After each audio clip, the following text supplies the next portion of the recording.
Hello, Mixtresses and Mixters. This is Mixtress Ray. You're watching Mixtress Video. And I am just going to do like a pretty quick, like first impressions kind of thing with Tarot of the Holy Spectrum. Just going to put this right here, no pressure, but I love doing readings for you guys. Maybe I'll put it here. Yeah, that's better. Okay, I hadn't planned on doing this, but I just searched online. I'm going to light the little candle here. I had searched online and I didn't see that anyone else has done it yet, so I just wanted to make sure. I know these decks are just now shipping out like this week, but I want to, anytime I see that there isn't one of these, like an unboxing or first impressions, if there isn't one available and I'm able to do it, I want to do it for you guys. So this is Tarot of the Holy Spectrum. It's I really like I'm not sure exactly how this deck and I are going to get along. I've literally only had it for like 3 hours at this point. So one thing I do really like about it right off the bat is that it's very minimalistic design. Like the box doesn't have any markings on it at all except this beautiful kind of holographic. Yeah, it's definitely holographic infinity symbol.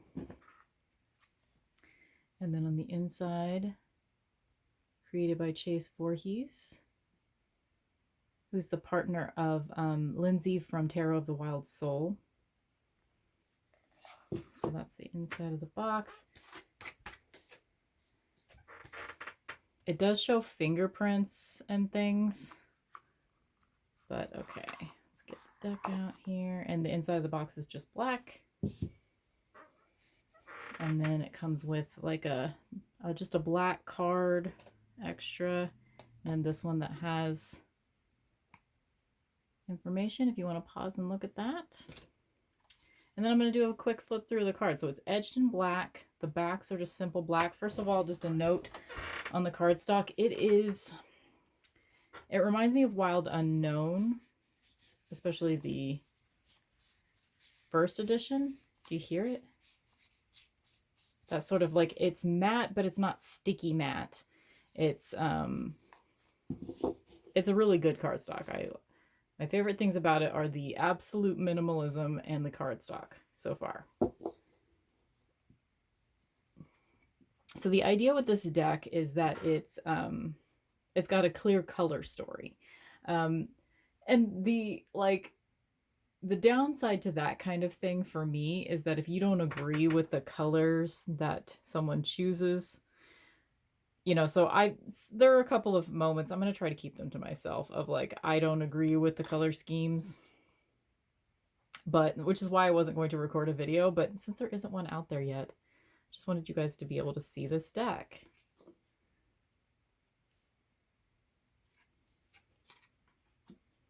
I love the line work and the simplicity. This deck, it did not come with a guidebook. It didn't come with any special frills. It just came in a box.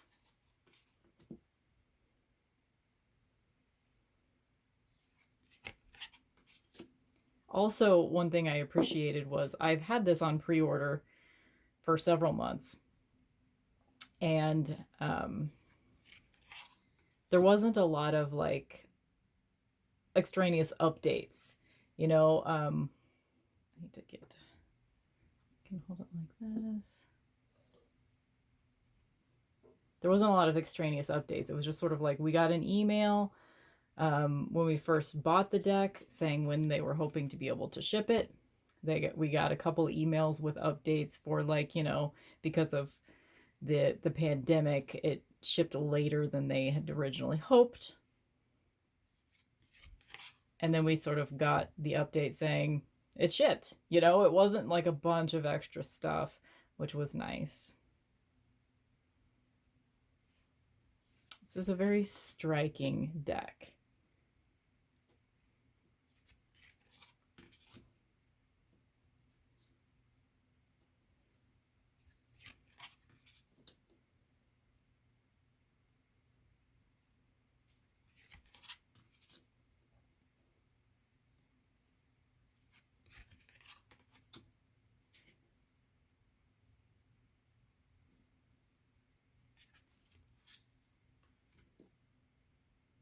And it has sort of like, as you can see, maybe like it has sort of an aged quality. Like this is not just a solid black, which is nice because, like, you know, as the deck ages, that's only going to enhance the look of this deck.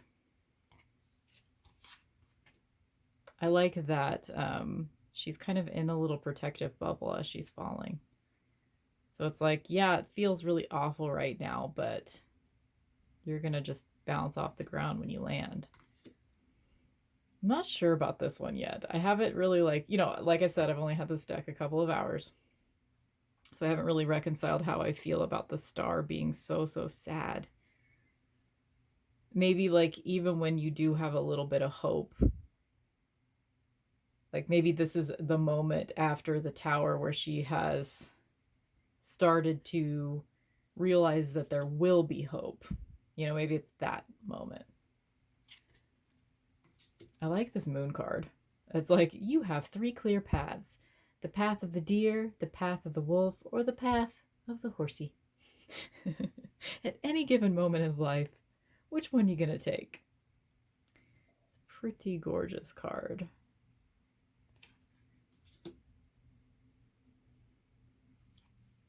This is one that I'm going to have to sit with.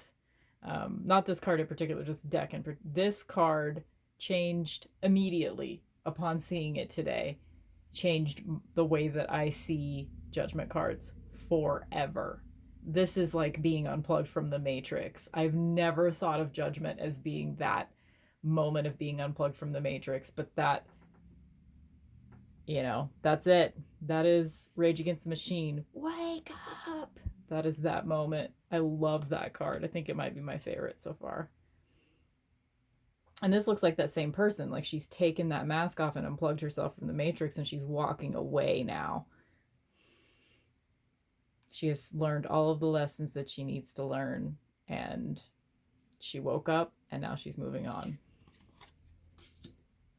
I will say also, since this isn't an unboxing, when you get it, the deck was in a weird, kind of a strange order.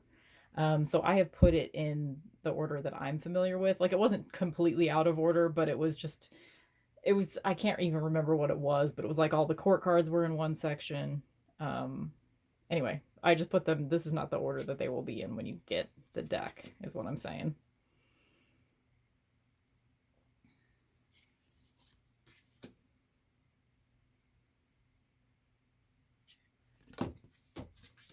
Dropped one. Let me get that.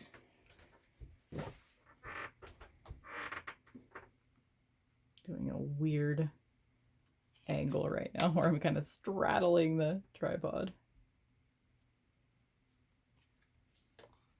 Forgive my nails. I am going to paint them today. Today's my nail painting day.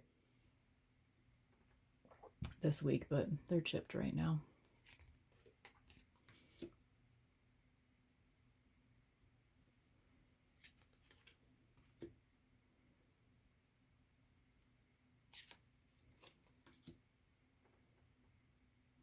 I think this is kind of interesting. She's sleeping with her wands. She's protecting them.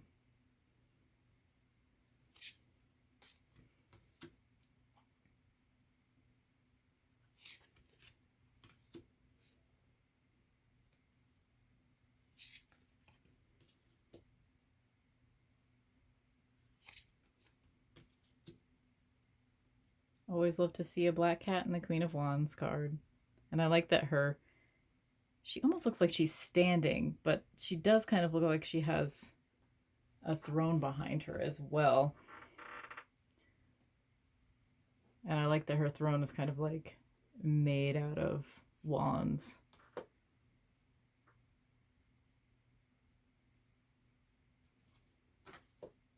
Like this Ace of Cups. It's very like vapor wavy. Which is what attracted me to this deck in the first place.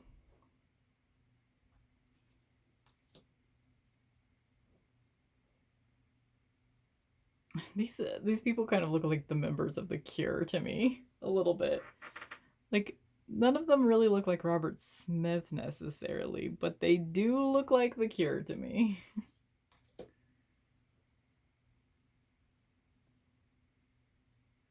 No thanks. I've had enough.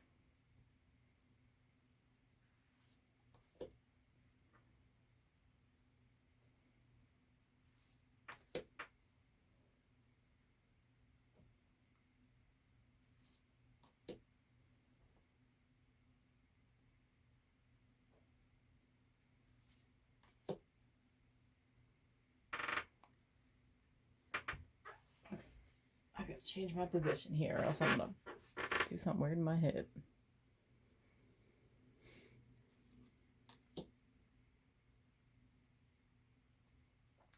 This was like when I first saw this, I was just like, oh, well, yeah, a wishing well. Like, why have I never seen a wishing well in a Nine of Cups card? That makes total sense.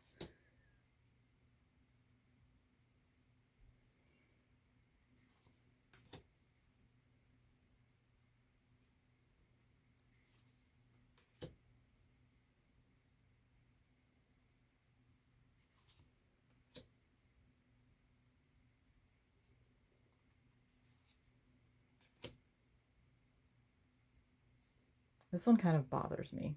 Like, maybe I just need to, like, sit with it. I mean, I think what we're supposed to see is he's got so many resources that he's able to give someone else a drink while he's drinking from his own cup. But I don't know. It rubs me the wrong way in the way that the Rider-Waite-Smith version of the Six of Pentacles does. It's that same vibe to me.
It's like the quietest I've ever been on any of these flip throughs. I just don't know how I feel about this deck yet. In the sense of, because I try to keep my tarot collection small. I'm trying to keep it to 20 decks. And in order to keep with that, I'm going to have to get rid of a couple. So I'm going to spend some time with it before I decide fully. Like, there's some cards in this deck that I'd really resonate with, and then there are others that they just kind of, their interpretation goes against how I feel about the particular cards. And it's weird, I've never like sat down and defined it, but I have a pretty specific idea about color, and this is going against it. This deck is largely going against it, which is a challenge that basically anytime I get a new deck, I'm almost always not happy with it in the beginning. I do like this interpretation of Five of Pentacles, though. They're looking for them, but they've already dug them up. They have them, but they think that they don't. I like that. I'm almost always like initially disappointed with the deck. Not to say that that's what's happening here, but it's just too soon to tell for me. Like, the imagery is beautiful, of course. That's why I bought the deck. And I love the cardstock.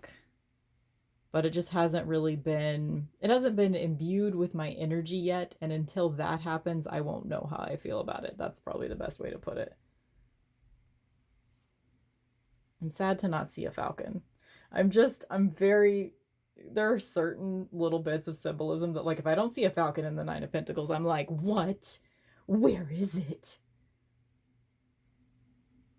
I like this interpretation. Like, you've been through so much. You're finally at the table where you're able to share a meal together under the original roof of your family, and just it's legacy right there.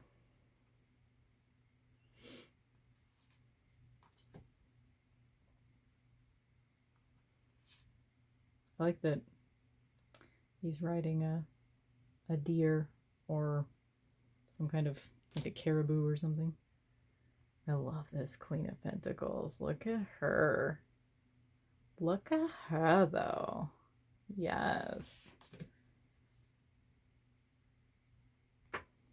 All right, so that is Tarot of the Holy Spectrum. Just a quick walkthrough on that. If you're thinking about getting it, I would say it's pretty reasonable. I think it was $50 plus shipping. You're not going to get a guidebook, but if you already know tarot, you don't need a guidebook anyway. So that doesn't bother me at all, not having a guidebook. I would like to have a little bit of knowledge about the color symbolism, since it is a deck about color. I would love to hear how the creator decided to choose what colors that he chose for the deck. But that could have just been a little write-up, and it's possible that it's something that I could find on his website. So there you go. That is just a quick walkthrough of Tarot of the Holy Spectrum. It just came out like this week. People are just now getting their pre-sales, and I pre-ordered it within the first like couple of days that it was available, and he said he was sending them out in the order that they were ordered. So people will be starting to get these in the next couple of weeks, and so there you go. This is Tarot of the Holy Spectrum. I hope you guys are having a great week so far. I mean, it's Monday for me, so the week has just begun. And I will see you in the next one.